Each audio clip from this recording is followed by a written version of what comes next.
What's up, you filthy casuals? Welcome to the Casual Shenanigans podcast, the irreverent love of gaming. Tonight is very irreverent because it is just me and Joel.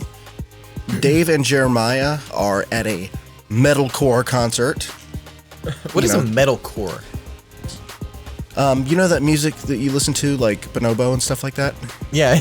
It's nothing like that. Yeah, okay. It's all like hardcore and screamy and like real fast. So. Oh, okay. Them youngster music.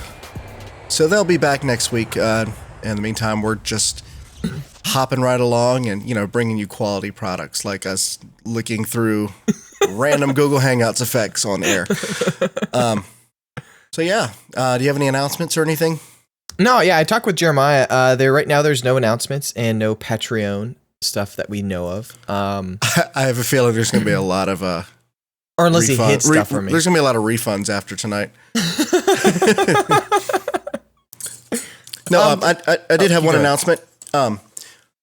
So I find that I'm often bored in life, and I like challenges, and I like doing random things. And so I'm going to open it up to you guys first. I would like to start doing musical covers, and I'll let you make requests. So basically, you can write in to casualshenanigans@gmail.com, and you can request a song. If it's something that's completely stupid, I might still do it, but begrudgingly. But yeah, so if you have any ideas, if you have anything you would like me to try out, the sky's the limit. But my vocal cords will not go to the sky, so keep it a little below the sky. Dude, that's really exciting. I'm really stoked about that. Are you going to try to, is that going to be for like the podcast, or are you doing kind of a separate thing? I'll probably just do it as a separate thing, but That's awesome. What are you going to call it? James Covers?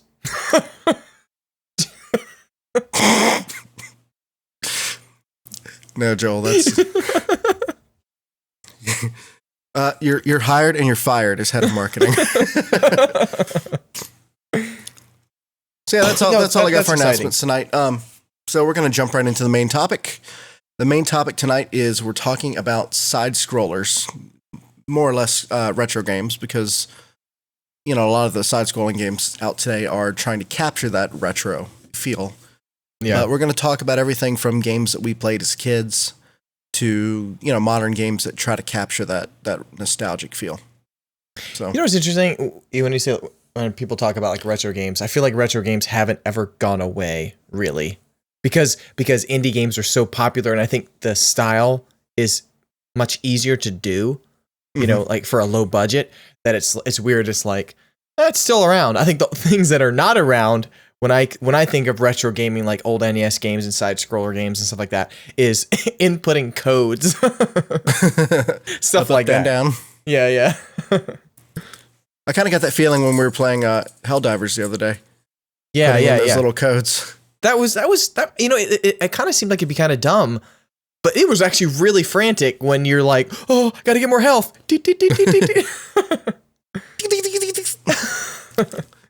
So yeah, there's a lot of games out now are trying to copy the old school, and like you said, they're mostly indie. Although, if you think of New Super Mario Brothers, they're still taking that side-scroll content and making it work in today. Let's start. What can you remember as far as your first side-scrolling games? Going like way back to Atari then would be side-scroller. There was a game called Moon Patrol, and good stuff. I want to say, Wall of War. You heard of that? No. It's Wizard of War or Wall of War. Me and Jonah, we always called it Wall of War, but I think it was actually Wizards of War. It doesn't matter what it was really called. It matters what you called it when you were a kid. Yeah, exactly. It was a side scroller. It looked like it was essentially like Pac-Man, but these ghost things would come out, but you'd have a gun, and you could only shoot as fast as the bullet would come out, hit the wall, and then you could shoot again. So if you were close to a wall, you could kind of shoot really quick because the bullet would hit the wall quick, and you could shoot again. But you couldn't shoot like multiple bullets while one was still traveling. But I remember it was a really challenging game. Probably a memory issue. Oh, yeah, I'm sure. Yeah, it was, like, please super wait flat. for RAM to be available again. But something I remember about that game that like was so significant was, do you remember like the old Atari sounds? Some of them kind of gave you the chills, like creepy. Like that we used to play in the dark this game, and it was just creepy because you get to one stage, you go dun dun dun dun dun. It would make the sound, but then it'd be like this like really low, like kind of sound, and this wizard thing would come out, and it would just, I don't know, I remember always getting goosebumps as a kid going, oh my gosh, because it was really scary. But I always thought that Atari games freaked me out, some of the sounds, because they just were like, they just had like high pitching odd sounds to it. They were never really pleasant. It's jarring. Yeah. But I love the Atari. Mean? No. Yeah, that was a really fun game. We played so much co-op games like that. I love the joysticks too they had for the Atari. I did start out on Atari 2600 and 7800, but when I think side scrollers, I think of the Sega Master System and the NES as being, kind of the time that I really, really got into those type of games. And then the Sega Genesis and the SNES. Was Sega Master System before or after NES? I don't know. You probably shouldn't have asked me this live on the air because I don't know. Because it's funny. I had it first. Yeah, because I know friends that had the Sega Master System. I'm sure the NES was first. Was the Sega Master System the main system that people just said, you got a Sega? Like, Sega? Like, are you telling me that? Or is that the one before that? The one before that. Okay. I think I know what you're talking about then. So the one thing that Sega had going for them on that system was their technically exclusives, even though some of them still showed up on the NES. Like Shinobi was a Sega game, and then then a third party did it for the NES, kind of through the unlicensed route. Yeah. But the Sega Master System, some of the games that they had between the two systems, I thought were a little more superior. Like Double Dragon. Like, my Double Dragon experience is from the Sega Master System, not the NES. And of course, Shinobi was probably my favorite from that system. I played the crap out of it. I remember playing that Shinobi. That's that like ninja kind of game, right? Yes. That would be cool if they made a nowadays version of that. Like, well, Mark of the Ninja is kind of in that same style. The problem is they've made another Shinobi game or two since then, but now they try to do it 3D, which is fine, but it didn't really like translate that well. Like, it wasn't really that fun. I mean, especially with games like Ninja Gaiden that do everything that 3D Shinobi does, but better. What was some of the longest gaming experiences you've had playing a side scroller type game? I mean, because I'm not trying to pick on age or anything like that, because I'm trying to think when I had the NES, like, because we never got one, like we never owned one until like really late, until some friends literally gave theirs. So obviously you can tell that the NES was super old by that time. But me and my brother, I think I was maybe 14, but we would get up early on Saturday mornings because we were only allowed to play video games on Saturdays or on the weekends. So we get up really early and we would play this like like up and down scrolling game where you were like in Jeeps and you could shoot in all 8 directions and stuff. All 8 directions. And we played for as long as we possibly could until we would get in trouble, like, and we had to turn it off. But there was something so like magical about playing on the NES. Like there really was a really cool experience about it. The one I remember most was playing Super Mario 3 when it came out and just playing the crap out of it. Like literally beating it in the first attempt. Super Mario 2 was a lot of fun also. I mean, any Mario game pretty much defined that side-scrolling genre. Mm-hmm. But there's some other random games like Legend of Cage, which is another like a samurai type game where you could like jump really high in the trees and you're bouncing from tree to tree. It really wasn't that good, but it didn't hold up that well. But at the time, it felt amazing. I remember Super Mario Land 2, or not Super Mario Land 2, but Super Mario 2. That was such a weird game, going from 1 and then like, what is this? Like, it was just so different. like just the way everyone, like every character jumped and stuff. I mean, they took a pre-existing product and just rewrapped it as Mario. Yeah, I remember hearing about something like that. I don't know the full history on it, but I remember I thought it was something. I mean, that's where odd. Super Mario Lost Worlds came from. It was supposed to be Super Mario 2. Oh, okay. But yeah, Super Mario 3 though was just absolutely phenomenal compared to I'd say even 1. Like 1 was really good, but man, 3 was just like, whoa. I felt like Super Mario Brothers 3 was like Skyrim to Oblivion, like on the Xbox 360, where like the graphics were like, whoa, so much more. So many more items, like the little boot and stuff like that. I just thought it was just so awesome. For me, Super Mario 3 was The Wizard. The movie The Wizard. Did you ever see that?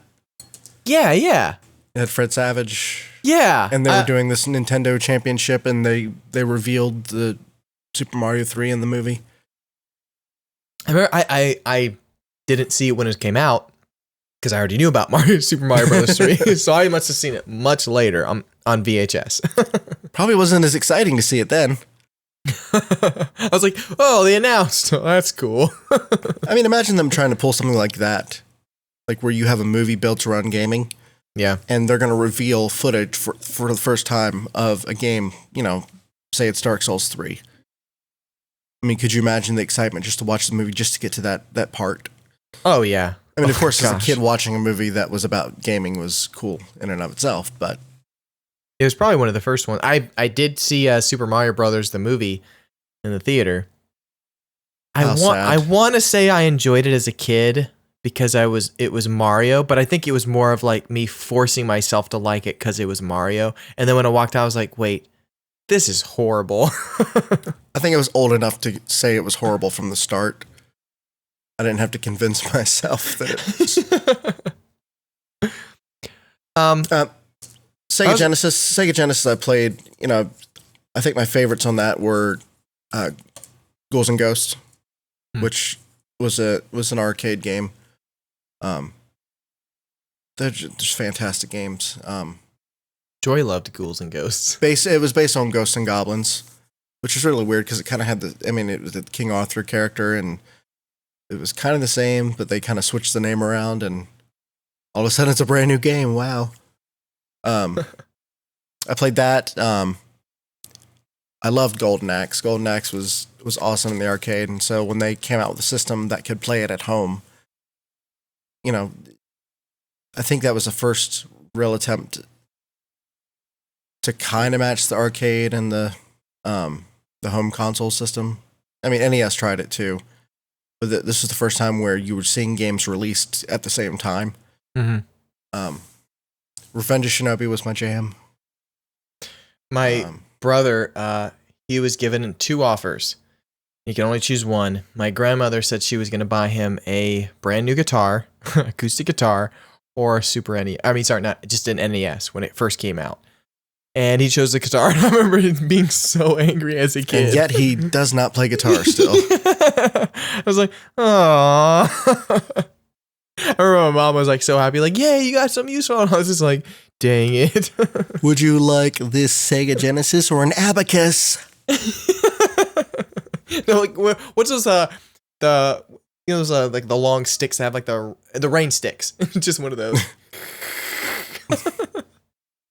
Every little bead that falls down reminds me how much I hate you and what I could have had. A game I loved, side scroller, Joe and Mac.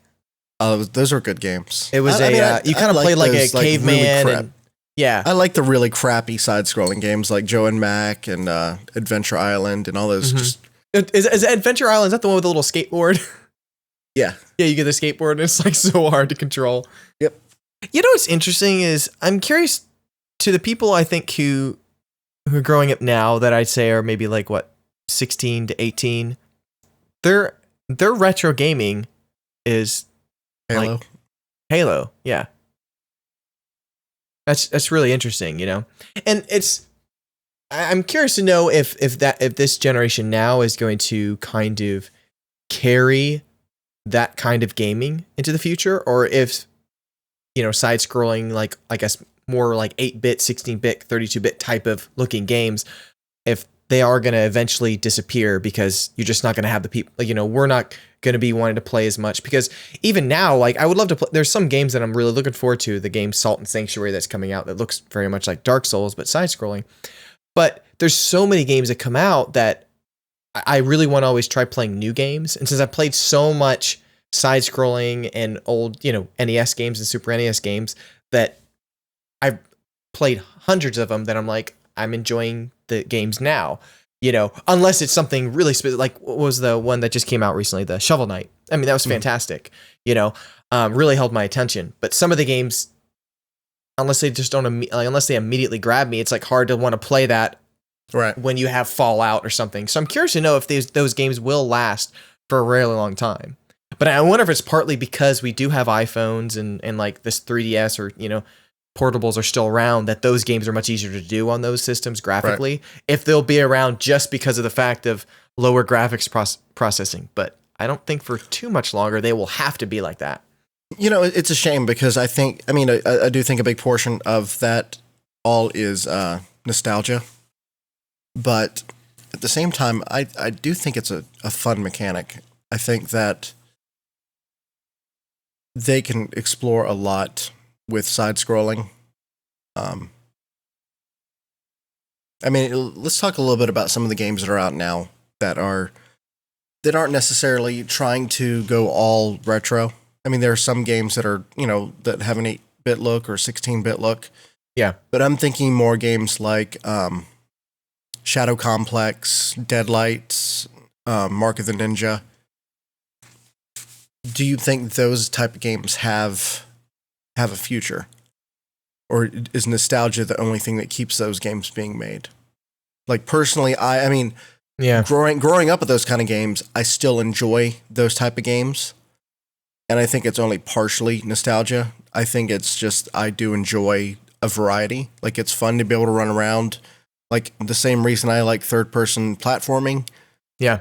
At the same time, liking first-person, RPG style. It's something different. What do you think? Do you think that the nostalgia is going to run out and that type of developing is going to be gone? Or do you think that's still, it's a platform or, an art direction of itself? No, that's a really good point. I am really curious about that, because it's really hard to say, like Shovel Knight, right? Mm-hmm. I mean, if that was on the NES or Super NES, like back in the day, it would have fit perfectly, What would it have done as well? I don't know. I think the mechanics are really well made, that playing a lot of NES games, I would say, outside just for mechanics wise, that game would have held up. I think it would have done pretty well. I don't know if it would have been as easy to market because it's an unknown character. You know what I mean? Maybe back then, because since Mario was such a big name, and Sonic too. But yeah, I don't know. It's it's weird. Like, as much as I want Nintendo to be able to have the ability to, I want to play older NES games and stuff on a system easily, a nice game library for the people like us that grew up during that time and had that and played a lot of it. So that is kind of our, that's our childhood. But then another way, like, kids now, their child is going to be Minecraft in like 2 years. That's going to be like, oh man, I remember when Minecraft started, because Minecraft's pretty old now. And I don't know if nostalgia is going to be, enough to warrant developing a big game. I think we'll always see indie games. I think it's like small indie games, but I bet we'll probably start seeing some third-party publishers, AAA parties, not making them as much. Unless would you buy a game that was done by AAA? I mean, what is your dollar threshold that you're willing to spend on a side scroller that's not Mario? I paid I think I paid $15 to $20 for Shovel Knight, and I thought that was really worth it. Yeah. I mean, I get more than got my money's worth out of buying that game. There's no way I would pay $60 for that game. As awesome it is, like, if I knew the people, maybe, but like, for me, I'm like, it's not $60 worth. Right. But you can also equate that to the type of budget that it had. Yeah. And the amount of resources it took to build that type of game. But if you're talking about a game that's on the level of, say a Bungie or, an EA game or something like that, would you be willing to spend full price on the game if it had enough content to be a full game? I want to say I think I would, but I don't know. Like, because I don't know if I've seen a 2D side scroller game long enough and a story enough that I feel like, man, I would pay $60 for a full featured that type of game. Can you think of anything on the top of your head? Like, just like not on the top of my head. What was I trying to say? Maybe off the top of my head. Off the top of your head. You think of anything on the top of your head? No, not really. I mean, $60. I mean, I've a hard enough time spending $60 on any games just because that's just my deal finding desire. Well, okay, just say $30. $30. That's $30 bucks I would probably do if it was a larger studio doing it. Yeah. I mean, well, if they're really playing on the mechanic, and it has to be a longer game. It can't be a 6-hour game. Yeah. Like, that would be frustrating. But if Nintendo came out with a new Metroid that was side-scrolling only, I would throw money at the screen. Just because I really enjoyed that series as a side-scroller, even more so than I enjoyed the Prime series, which was really good in and of itself. But, you know, when they went to Metroid Other M, they tried to do a hybrid, and it just didn't work for me. But, you know, I still think Super Metroid is one of the best side-scrollers that I've played. Okay, I just had an interesting idea. Do you think this would go over well, or if this would just be absolute crap? What if Nintendo announced we're making Super Mario Brothers 4? Like, just a complete continuation from the old NES game. On cartridge, only on the old NES. And they sold it as a cartridge. Just like, maybe, it could even do a limited edition. Let's say they do a small run. I still have my Nintendo. Let's say even they did a small run of 500,000 cartridges. Well, I mean, I would buy it just to get rich and retire because it's going to be on eBay later. I think that'd be really cool though. Because did you hear about there's a guy who made his own game. It's for Super NES, and I believe it's coming out soon, and it's on cartridge only. And it's got a huge fan base behind it. Apparently, I forget the name of the game. That'll be ripped in a week. Yeah, but I'm like, that's kind of cool though. But yeah.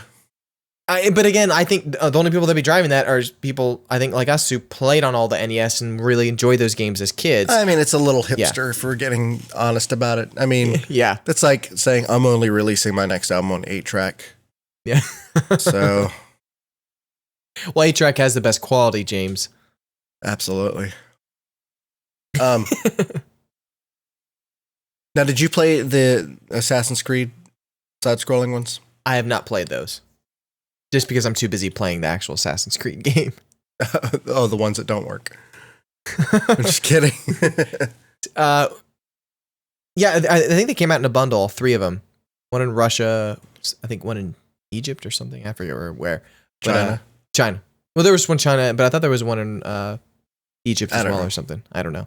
But they do look really cool if they're a little bit cheaper.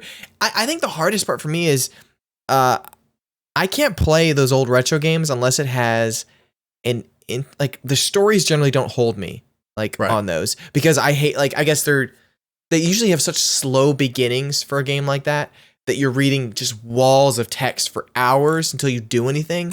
And so with Shovel Knight, I don't mind having a little bit of story. I feel like there's 2 sides. It's gameplay with no story at all. And then there's just all story, walls of text, and barely doing anything. So for me, it's like, if I'm going to be just I'd rather just play a third person, full 3D game than play that.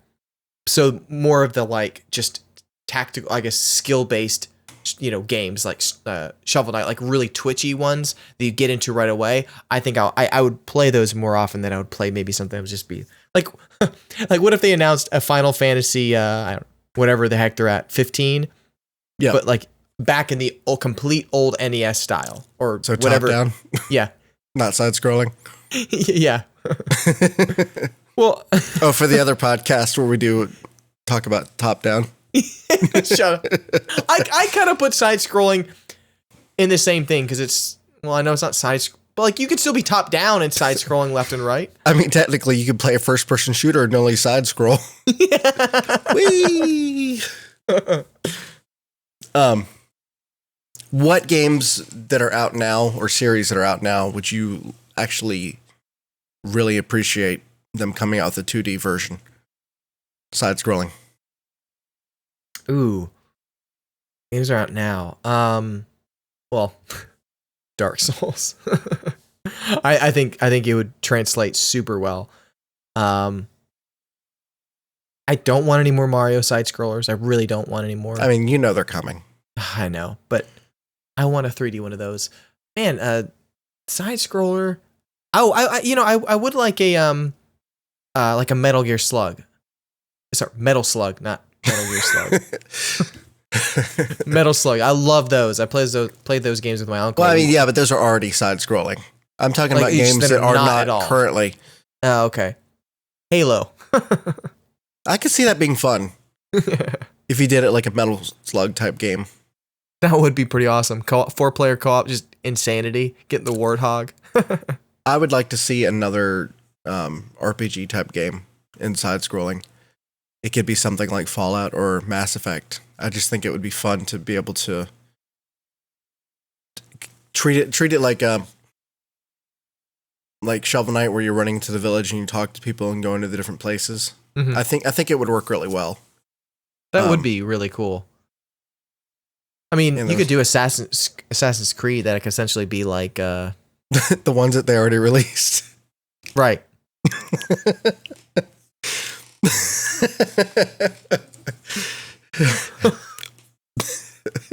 What do you say?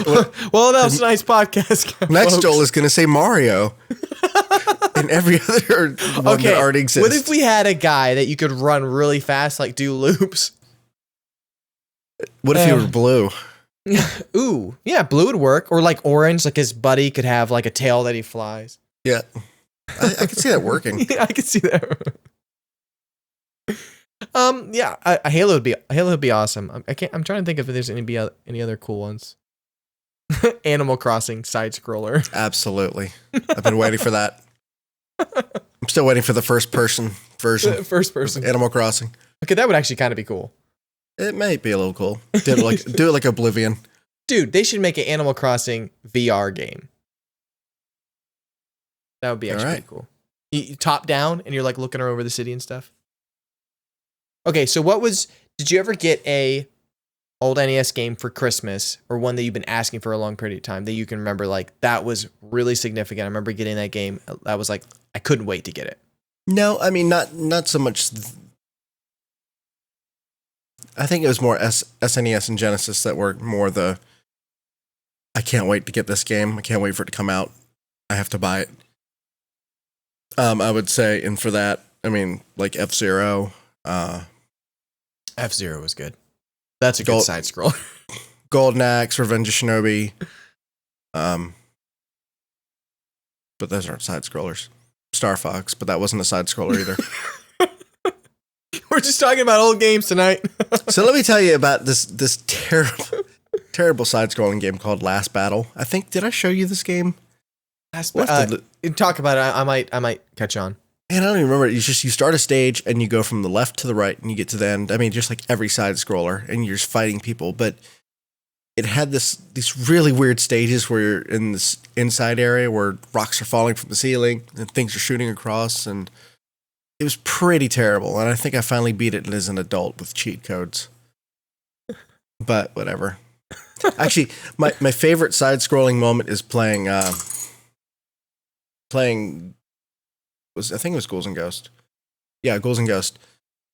And you get to the last boss and you fight him, and then you have to play the entire freaking game again with the super weapon. Like, you literally have to go through every single stage again. That, people make fun of DLC nowadays, or like in-game transactions, but that essentially was microtransactions in the back in the day. They were like, oh, you know what? Our development, we can only make 3 levels. But those 3 levels are literally going to take a lifetime to beat. Like, you get 1 life, everything shoots you. You have to be on a perfect path. They'll get your money's worth. Would you consider Trials to be a side scroller? It's just a new version of Excite Bike. Yeah, I mean, I think it's a fantastic game. I would not enjoy that if it went to, first person or third person. Like that side scrolling, I think makes it fun. By the way, we did go back and challenge some times. On mine? Well, not yours, because I was the leader already. Oh, got it. But I might have to jump back in there and try to beat some of yours. Go for it. And 10 hours later, and 2 controllers destroyed. John would not let me use a good controller, though. You were using the broken one already? Yeah, that was frustrating. So yeah, favorite side scrollers of all time. Love Double Dragon. Not that was a great first game. One, but I think 2 or 3. One of honestly, it might have been 1 too, but it was on NES. Love that game. I also love there's an old beach volleyball game on NES. I forget what it was called. I think it was called like Powerball or like Beach Power Spike or something like that. I don't remember. Yeah, Super Spike maybe. Yeah, dude, I got really good at that. I really like Jonah and I. We both played that all the time. But I love it because like everybody looked the same. It was just the same skin, but just a different color. Like, the like blonde spiky hair with the sunglasses. Yeah. Straight out of Top Gun. Yeah, I loved it. That was a really fun game. And then gosh, what's the game? Battletoads. Oh, that was hated that game, but I loved it. I got through 7 levels. I couldn't believe that was crowning achievement. I got through essentially the third level, because the first level is freaking hard. Then the second level, you go down this little like chute on this little vine thing. And then the third one, that's where you have to get on this little motorcycle and you just go whoop, whoop, whoop, whoop, back and forth between stuff. Oh my gosh, I took a billion tries on that. But then mostly the fun part about the game was it was just a straight Street Fighter essentially. We'd both get in the game and you could just fight each other, and it had so many different moves and stuff. We'd just be chucking each other off the cliffs and stuff. Yeah, I think those are my 3 favorite games. See, I always like the Ninja Turtles series better than Battletoads. Not 1, right? No, not the original NES one, but the arcade style one they came out with, and then Turtles in Time. Those games were fantastic. I love being able to chuck the what were they called? Foot soldiers foot soldiers into the screen. Yeah, so it was cool. Like, whoa, what a cool effect! It's 3D. All they did was stretch the image. But every time I would go to putt, like a mini golf place, I'm sure they have putt-putts everywhere. Putt-putt is national. Putt-putt's gonna be the first place they put on the moon. Dude, I would waste so many quarters on Ninja Turtles there. And okay, did you ever do this in an arcade? Would you ever wait for someone to like hopefully leave a game early while you could still play? Did you ever do that? No. You never do that? Well, no. Okay. Well, I never had any money, and my mom wouldn't really let us play a lot of video games. Like she would give us like a quarter, and we'd go there. And when we're done with the game, that means we got to go. So we wouldn't tell mom. We would just hang around and like watch people. We would just watch people play at least. But sometimes like people get in a game like Mortal Kombat, but then they got to go catch a movie. So they leave mid-game. So I was like, yeah, I would take over immediately and play it for their character. Love that. See, I grew up in a great time. When I grew up, we had arcade games in a lot of the department stores. Like, not department stores like Macy's or anything like that, but like Kmart and some other ones that don't exist anymore. Like they would have a couple arcade games usually up at the front of the store. I remember that. And the one that was nearest to me actually had a whole arcade section in the back. Like they had like over 10 different games in there. That's so cool. Which was like fantastic. I mean, especially going shopping. Like, yeah, let's go shopping. But we also had it in a lot of the convenience stores. I don't know how national 7-Eleven is, but 7-Eleven had at least 2 arcade games, and that's where I was exposed to Street Fighter and stuff like that as a kid. Yeah, I'm curious to know how long side-scrolling type games are gonna last. I'd be curious, even our listener base, like it'd be interesting to know the age range of our listener base. The types of games they're into. I mean, I'd say most of them are obviously into PC gaming, but I'd just be curious because it's like, do those types of games mean much to you guys? if let's say in the next 5 to 10 years they're just gone, you know. And not to say that every game is going to be replaced with Call of Duty, but that kind of game is just going to, you know, maybe slowly disappear. I feel like we're in the time where for a while I thought co-op gaming was straight leaving, as in couch co-op. Those are the types of experiences that I'm really going to be really sad when they're gone. Well, I mean, losing it on Halo 5 was kind of that was a big deal. A punch in the gut. Yeah, that pissed me off. And I wonder how much of that is just has to do with graphics, where I'd be like, dude, screw the graphics, keep that because I don't think you just can't beat couch co-op. Like, I mean, the same with even LAN parties. There's not that many games anymore that allow LAN parties. Like that are very easy to set up that way. You can still play older games, but how much longer you gonna be able to play those games? You know, that everything's got to be online. You know, but for me, like that's a huge thing, and I think that's why I'm really glad that consoles are around. And I think that PC gamers should be glad that consoles still exist, because there's still a huge demographic of people that are just want to get together as a family and play. It's not so easy to go, hey, let me go up in your office or your back room to watch one person play on a computer by themselves. Nobody else does anything. Like Nintendos and PS4s and stuff like that, they make it a lot easier to just quickly jump into a game together as a family, especially, you know, like Nintendo. And so I hope Nintendo gets that back again, because there's a difference, you know? Like I think people have this, well, I only play this because graphics, I got to have everything 8K. It's like, no, that's awesome. I wish my computer was the top of the line computer. But there's something that I think that can be said about consoles, like, you know, especially the NES and everything, those coming out, and the ones that are still out there now, that try to keep gaming very social in the sense of you're around people. Like, I mean, obviously you can have online communities, but there is a huge difference between being around people and talking with people online. Like there's a much different interaction. And I think it would be sad to see that go away. And I'm curious, because of these types of games, the side scrollers that work really well for couch co-op, those go away, and you have a lot of just online shooters only. That type of gaming could disappear for a while. But I feel like lately some games have kind of come back with it. So hopefully, like Black Ops 3, dude, that game did really well. The co-op split screen 4-player works really well, and it had the main campaign, tons of multiplayer maps, and then a whole like Left 4 Dead type campaign in it.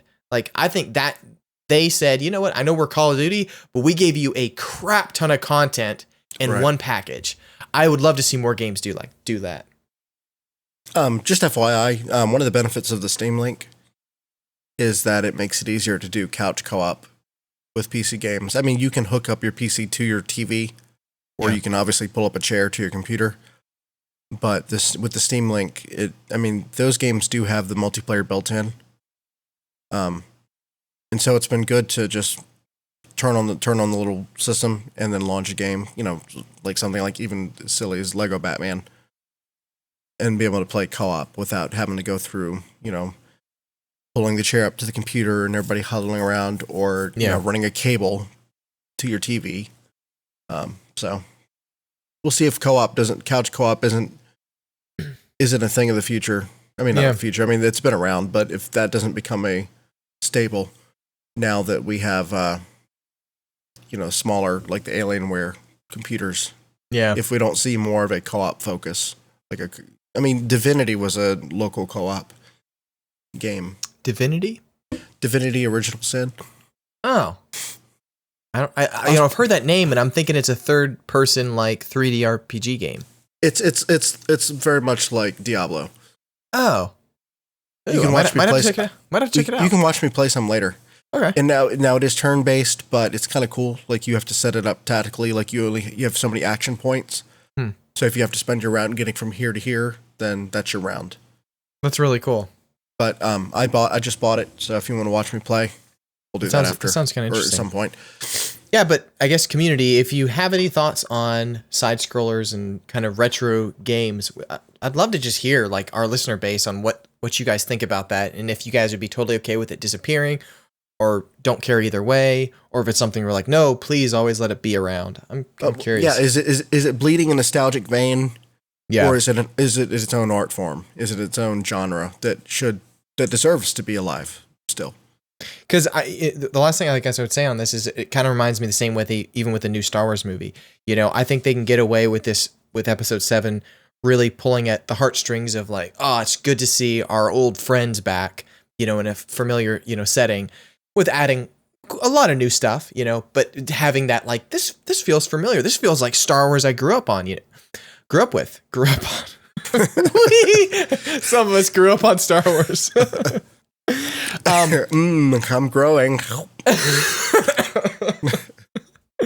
Or, you know, I don't think they can do that again for the next movie. You know, they can milk out the whole Luke reveal, yeah. But but it's like, spoiler. But hopefully they can, I think they can only be nostalgic for so long till it's just like, all right, show us something new, you know, but it's always like that fine line of like, you know, being new, but also not going too far because people hate change. But anyways, I think that was interesting. That's a really interesting thought, James. I'm curious to know if graphical power might be a huge change for that. My personal opinion is I love the format. Like I said, I like variety. Yeah. And it's fun playing those type of games. Like playing a game like Mark of the Ninja is just fun. Mm-hmm. It does remind me, it does have the nostalgic factor, but it's still fun. It does some things you can't necessarily do in a 3D way, just because you're focusing on moving here and here and here. But there is something about the simple mechanics of a 2D environment. Same with Deadlight. I found that to be a very interesting game. Taking a more realistic, artistic approach as opposed to the cartoony side scrollers. Yeah, I mean, I don't want to lose games like Limbo because the developer of Limbo, they're coming out with a new game fairly soon, and it looks phenomenal. It's side scroller. Is it called Purgatory? What's it? Purgatory. Is it called Purgatory? No, I'm kidding. Oh, that's what Limbo is. It has a weird name like that. But it looks phenomenal. So yeah, I guess we'll see. But write us bit of news? Write us and tell us what you think, and give me some songs. Yeah, give James some songs. I want to hear that. Some songs. So what time is it now, Joel? News time. Dave, what do you have for us? Oh wait, Dave's not here. Dave would have tech news. Not really Daisy news anymore, thank goodness. But speaking of Daisy, there's some H1Z1 news. Oh, is there? Go ahead. What do we got? So they're splitting into two different games. They're keeping the survival as its own thing, and they're going to do a battle royale mode only. So what is that for people who don't know what H1Z is? H1Z1? Yeah. It was supposed to be the contender to take Daisy down because it was published by Sony Online Entertainment, and it was just polished mediocrity, to be honest. Yeah. I don't know, like outside of making the other two games and stuff, I'm curious to know if it's free on PS4. I might check it out again. But yeah, that's kind of interesting. It's weird that they're making it into two different games. It sounds more like we're going to put out part of it first just to make it into a smaller chunk, see if that does well, and if it does well, they'll continue to make the survival one and push it out on PS4. Well, I mean, Battle Royale was the only one that was actually getting players at this point. People just were not playing the survival part. Probably because there's just so much freaking hacking. Yep, possibly. So, you know, depending, if it comes out on PS4, it might actually do better because you just can't hack. Or, you know, that's not true. Hard. Remember we played Red Dead Redemption? Oh, yeah. Well, it's way harder, you know, the amount. So it might do well. I know that's why I'm getting Dark Souls 3 on PS4 is because you just have slews of hacker on PC. I don't have the ability to do that. Yeah, that's kind of interesting. I don't know how I feel about it. I mean, I'd never played Battle Royale. That just never appealed to me. And then the other game stopped appealing to me. So unless they have a major overhaul, I don't really care what happens to H1Z1 at this point. That's just my personal opinion. Yeah, I agree. I'm still more excited about Daisy only because it's a bigger map and it just feels bigger. Like I always felt so cramped playing H1Z1. Mm-hmm. Although I did like running through the bushes and eating berries. That was kind of fun. I like that you could just run through, nom, nom, nom, nom, not nom. even stop. I got some Oculus Rift news. Mm-hmm. Well, the pre-order is out. I think they start really soon. And you can pre-order a Oculus Rift that comes with the main VR. Well, they had headset. an initial pre-order already. Yeah, the initial pre-order. This is a new whole phase bundle. of pre-order. Yep. Yeah, but this comes with a $1,500, or it's for $1,500, but it comes with a PC ready-made for VR for Oculus Rift. And apparently all the video card, everything in it is up to spec that you will have a very high performance, VR experience. Now, something I don't remember seeing on the site about it is when they say high performance, what does that mean? Because I don't think it's that high performing. I don't think it's also going to be that insane as well. The word we're talking about it.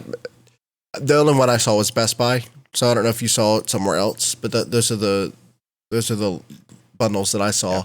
Jeremiah sent me a link. I think you can buy it at Best Buy and stuff like that. But I mean, it's an i5, so it's not like top of the line processor, but it's still good. It comes with a 970, which should be enough to run decent stuff on VR. I mean, of course, having a better graphics card will help because it's pushing a lot of bandwidth. And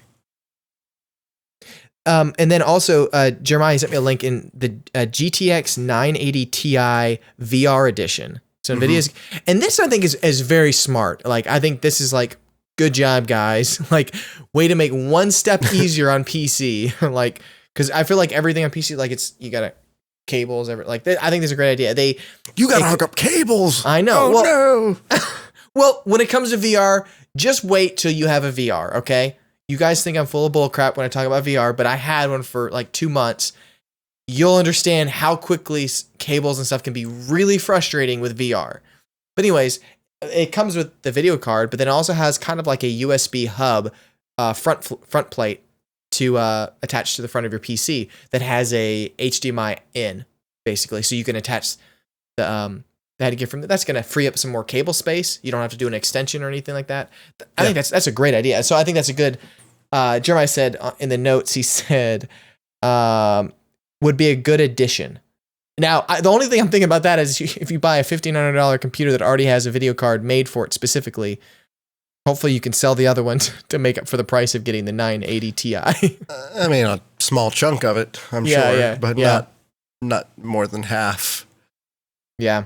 I'm glad they are doing these bundles because I think to get this thing out in, commercial into a commercial success, all hardcore high-end PC enthusiasts, they're going to really enjoy it. They're going to have rigs ready for this. But the people who aren't, I mean, $1,500 is a lot of money. And I think an easier way to make it sellable is to bundle it like a whole system. Here you go, plug in all the pieces, bam, you're good to go. You don't have to go, oh, do I have the right video card? Do I have this? Do I have the right RAM? Like, you're good to go. Pop it on. We've already tested it. It should work. The only thing I'm curious about is how long is that going to last? Like, because is Oculus setting standards, graphical settings for VR games for at least the next little while to say, hey, VR games specifically on Oculus Rift with these PC settings, essentially they're making kind of a console setting with that addition. So if some system comes out and goes, oh, we want to crank it up. Sorry, those Oculus Rift. What does that mean? It's Oculus Rift ready for games now that are out? It means it'll play them and it'll play them at decent settings without being stuttery or, losing that immersion. Like it might not be ultra settings for everything, but it will at least push it. It'll have enough video memory and graphically it'll look good. I do hope they do, the developers, they do actually kind of see those standards or those settings and they go, all right, let's try to aim for these as the general, for at least a little while. Because, I mean, VR might not take off very well if everyone's getting these Oculus Rift things, using their own computers and realizing everyone's computer just cannot run them because every developer is just pushing the limits to insane graphical degree that you can't keep up with it, because VR is just playing a 1080p, you're just playing two 1080p screens at 70 to 90 FPS. And that's just the Oculus specs. Yeah, that's just Oculus specs. So it's like, I'm sure there's going to be one down the line that's going to be like 1440p in both eyes. And it's like, geez. So that's I hope they stick to, all right, let's make these settings work for a little while. So give people a really good experience. So what's the other news? Actually, I think HTC Vive has a little bit higher resolution. No, they both have 2160 by 1200. That's, I'm assuming, spanning across both eyes, which gives a little bit more resolution than on the vertical. Yeah. So this is interesting news. I think it's very exciting.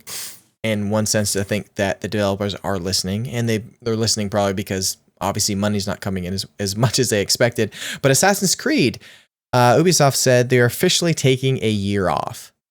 That's really good news because I remember with Unity, I was actually waiting for a while to think about playing it. And by the time I waited enough that the game was like, I guess, working okay now, Assassin's Creed Syndicate came out, and that just looked way cooler than Unity. And and I feel actually sad for Syndicate because I think Syndicate is actually a very, very good Assassin's Creed game, but it came out after Unity, and Unity just crashed so much and was such a bad experience for so many people with having to use an app to unlock like various achievements and treasure even and stuff. And then you go to Syndicate, I think people had a very bad taste of that, where I didn't play Unity, so I went from Black Flag.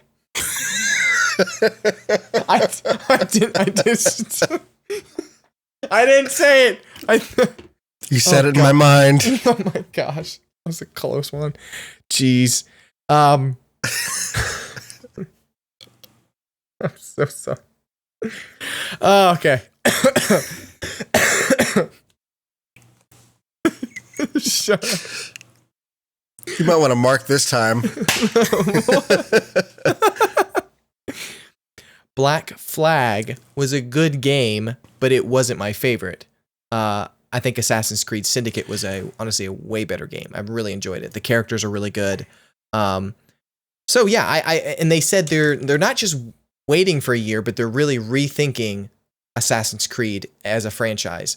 Like, how does the game mechanics work? Things like that. Like, they really need to make something fresh and new. I kind of hope they just reboot it in a way. Like, just start over. I'm not as optimistic as you are about this. I don't think it has as much to do with doing the right thing as it does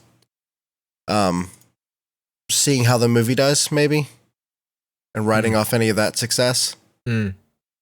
Because the movie comes out in December, and so if a couple months later they release the game that can live off that hype, then that'll push their sales, honestly. Yeah, I'm curious to know if the next one is actually going to be Assassin's Creed. I mean, if they don't get Fassbender Michael Fassbender to voice it, I'm going to be disappointed. That would be super awesome if they did. Yeah, but I doubt they will. I think they could. I think they could. Again, this is just a personal hunch, but I don't feel like it's all that altruistic what they're doing. Did you know that Jeremy Irons is in Assassin's Creed? Yes. The movie? It's going to be awesome. Michael Fassbender was in the movie Macbeth, and the director who did that is doing Assassin's Creed. Nice. And I can't wait to see Macbeth, but that looks really, really well shot. Like, it's doing really well, like as an independent film, but it's, independent as in still large budget. Yeah. But so I think they have a really good director. I hope this one nails it. I think there was an article recently that said they're kind of going the route of Matrix. No. Like, I mean, the sense of, like, think of the first one, like, That's all I ever think of. You have, Abstergo, the future, that kind of cool part of it. And then you have, hooking in, and then, in a way, it's a little bit like Matrix. So I hope they accomplish it and make a good movie, because I'm very excited about that. Yeah, we'll see.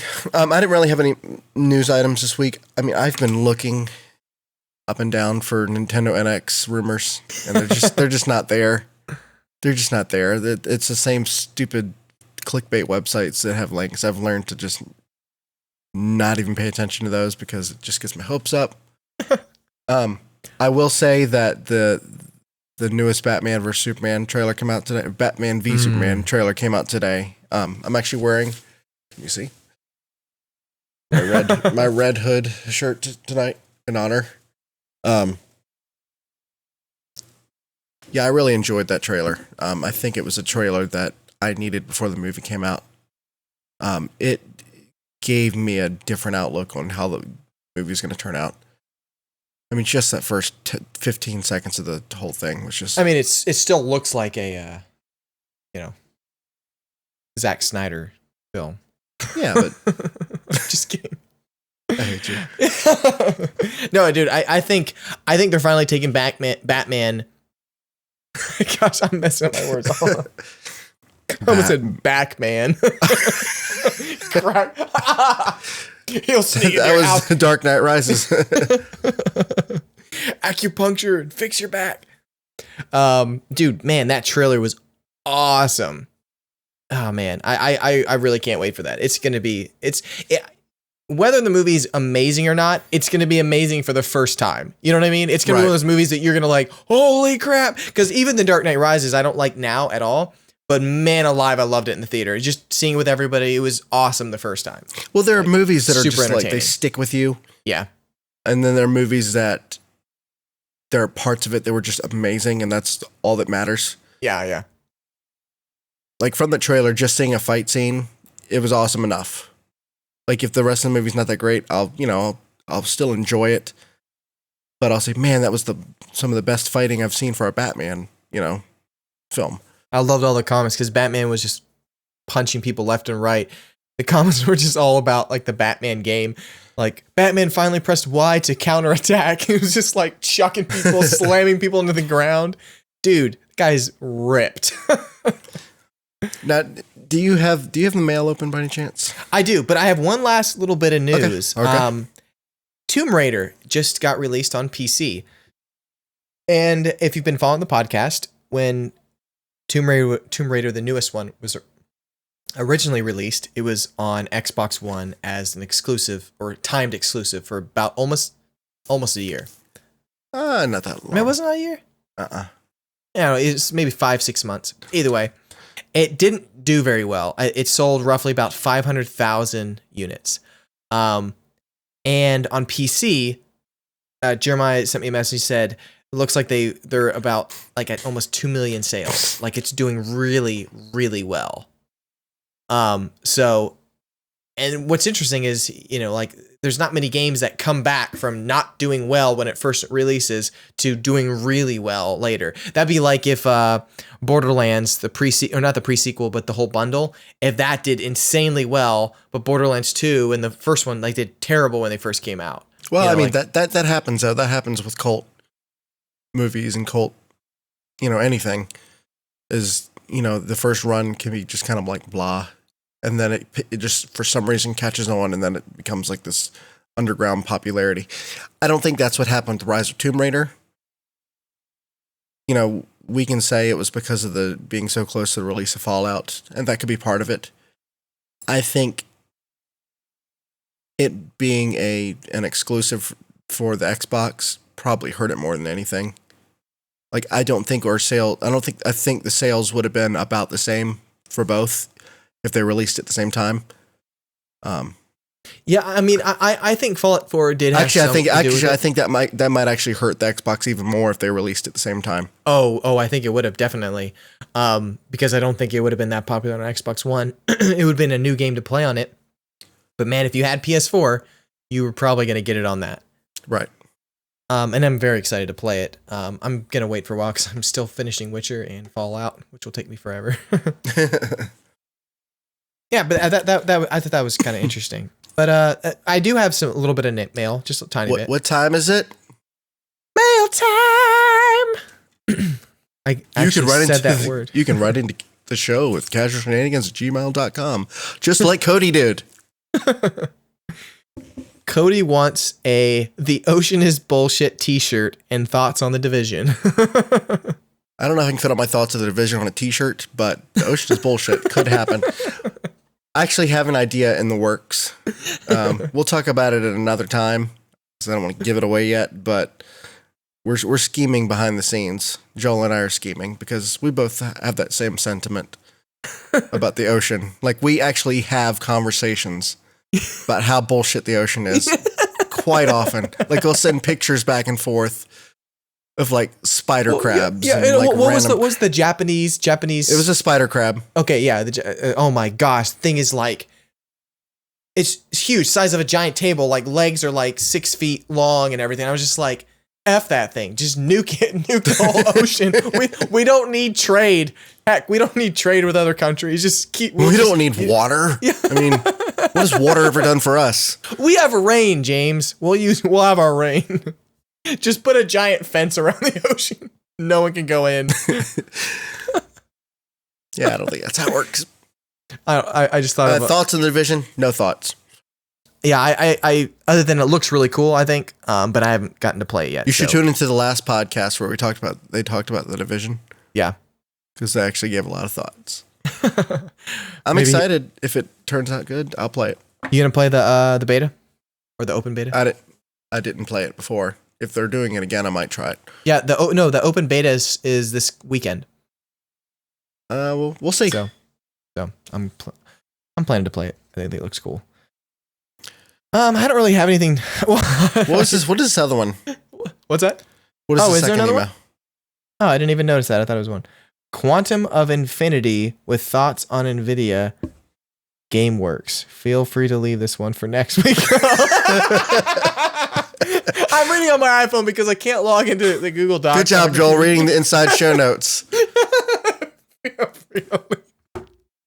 Yeah, I don't know what that is. So we're leaving. No, we are definitely leaving this for next week. So when we read it next week, we can relive this moment where Joel reads, "Feel free to leave this one for next week. It's long."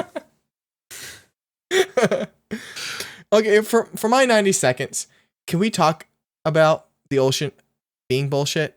Is there anything more? Absolutely. Why are there so darn creepy creatures at the bottom of the ocean with like googly eyes? And like, I feel like anyone who goes down there, you're just going to see the weirdest thing. And you're just like, nope, never going back there again. Like, there's so much of the ocean we haven't explored. Well, I mean, we don't have the capability to get some of the deepest parts of the ocean. We do, James. We just don't want to. The sub's going down. They're like, whoa, back that up. There's got to be something better out there on Mars than there is down there. I'll take my chances in radiation and the coldness of space versus going in the freaking ocean. Dude, they're like the weird slugs and stuff. I mean, just even swamps. Like, it's not the ocean, but it's water. It's just weird things live in the water. I know. Oh, dude, have you ever gotten like a bunch of slugs on you before? No, sorry, leeches, not slugs. No. You've never had a leech on you? No, I've never had a leech. You've had leeches on you? You've never been I don't know, in a river before or anything? I've been in a river without leeches. Dude, okay. The first time I had a leech, and one of my buddies, Josh, I was with him. We were camping, and we were swimming in this river. We get out, and he's just like, "Oh, by the way, you might want to check for leeches."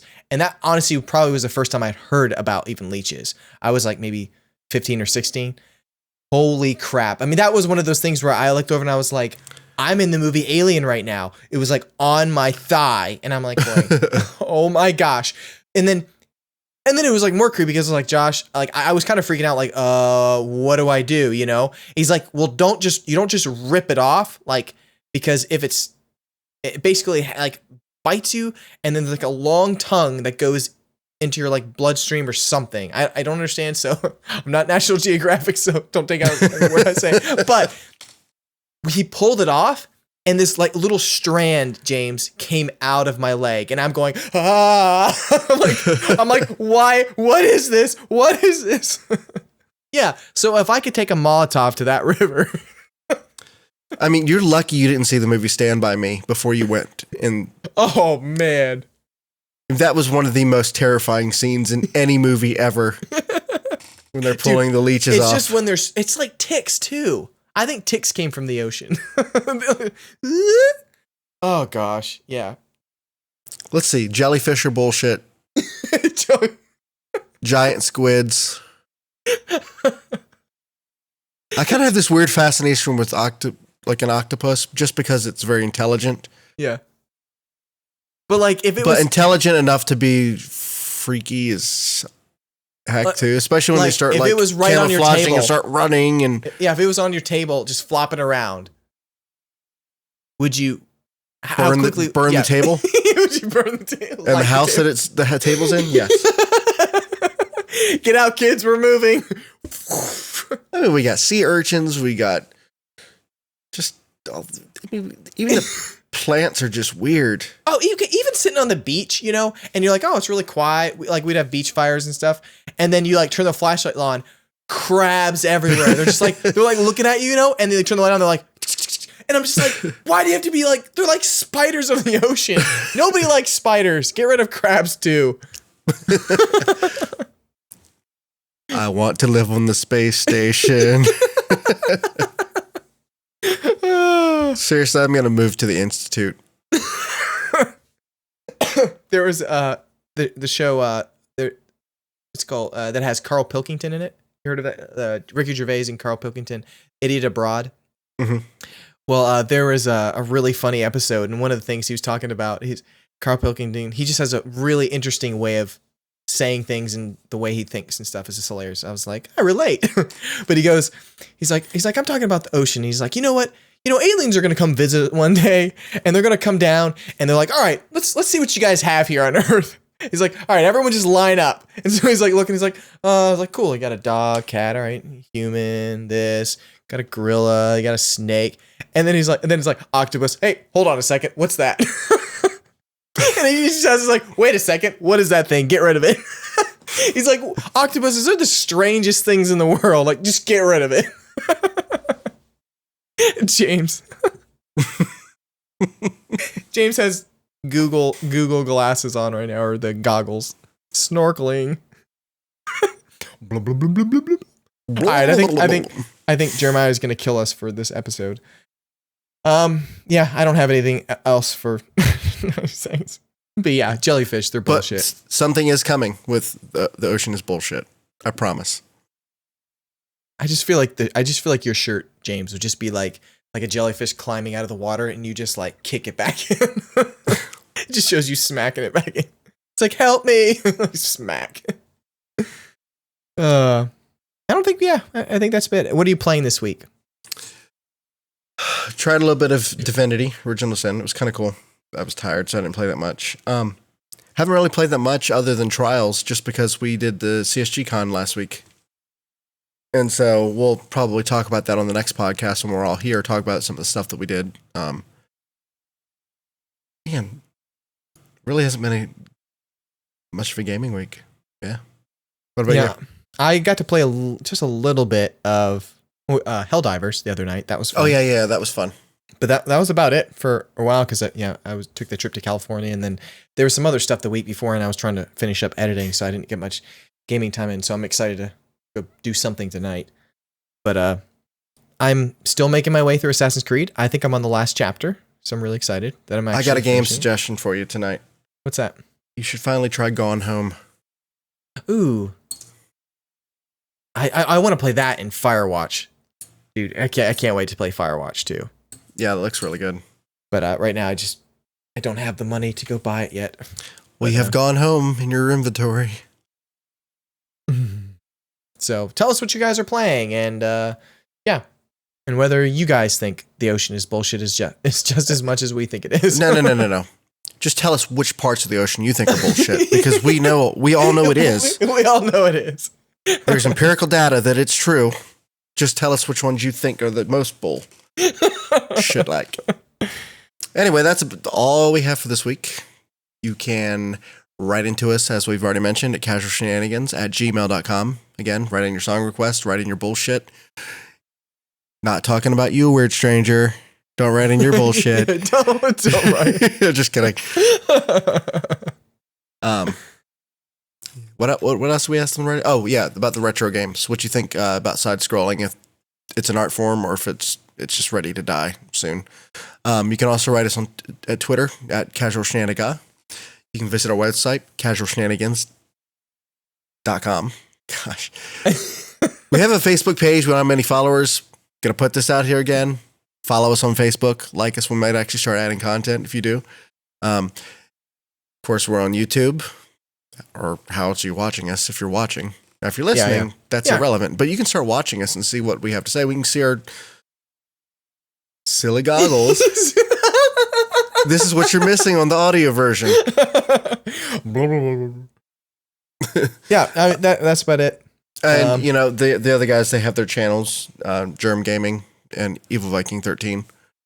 And we do have YouTube. A Patreon. I forgot to say, unless you mentioned that. Yeah, we have a Patreon that gives you all sorts of amazing perks and bonuses. We do casual conversations, which are kind of shorter or sometimes longer, but just on odd topics, various different things from gaming to movies to personal advice to also, you name it, anything. Being the size of a penny.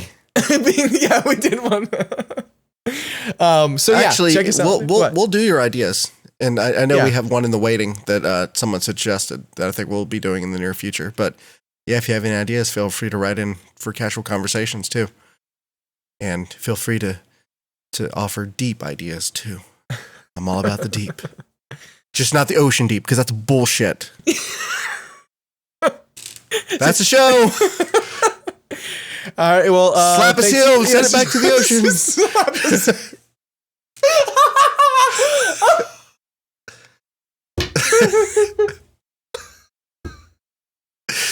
James, I like doing the podcast with you. Slap a seal and send that back into the I just think I'm like, guys, hey, I just survived a shark. Slap! Oh, he's so cute. Bam, get away. You're from the ocean. You go in there. You go back. It sounds like my E.T. story where I'm like, if E.T. was in real life, like, I would probably shoot him. Like, he always scared me. So yeah, everybody should do what? Stay skeptical of the ocean. And stay casual. Stay casual.